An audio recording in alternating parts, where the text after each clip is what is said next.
30 passeggeri o 12 barelli in particolari configurazioni.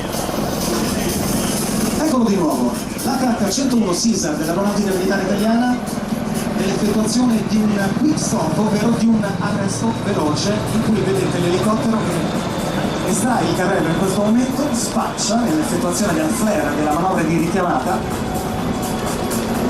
Tutto questo per mostrarci come l'HH-101 sia in grado di arrestarsi da 150 km/h a 0, utilizzando spazi ridottissimi. Una volta fermo l'elicottero inizia questa cosiddetta backup climb, cioè inizia a salire di quota all'indietro grazie all'esubero di potenza con una velocità di verticale di 700 metri al minuto, carrello che rientra prossimo al top della manovra. Eccolo qui, c'è stata la ripetizione del carrello e poi giù in picchiata con circa 85 gradi di inclinazione. L'HH-101 va ad effettuare questa dive roll, una virata di 45 gradi con un fulcro sull'ipotetico centro di gravità, ruota sul punto, c'è questa sensazione visiva.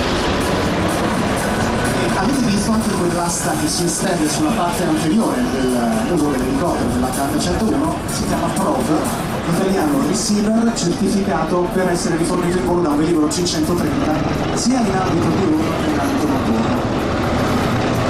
Ci pregiamo di questo orgoglio del fatto che la certificazione, l'attività di certificazione è stata effettuata proprio lo scorso anno da un equipaggio del reparto sperimentale che è lo stesso che sta volando in questo momento.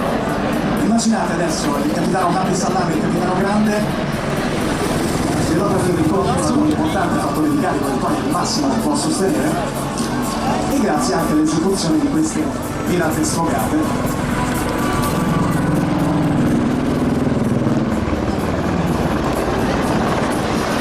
E sottolineano ed enfatizzano ancora una volta la grandissima manovrabilità di questo elicottero, tutte le manovre.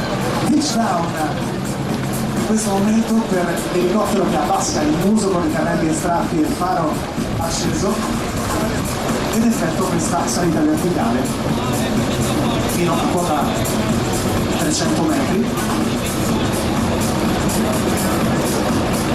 Sta facendo sfruttando la massima potenza del rotore principale dei tre motori che ricordiamo hanno 2500 cavalli ciascuno. E poi, una volta giunti a quota di sicurezza, giù in picchiata con 85 gradi ci mostra il rotore da una prospettiva sicuramente insolita. È davvero impressionante vedere volare un elicottero con questi assetti particolari.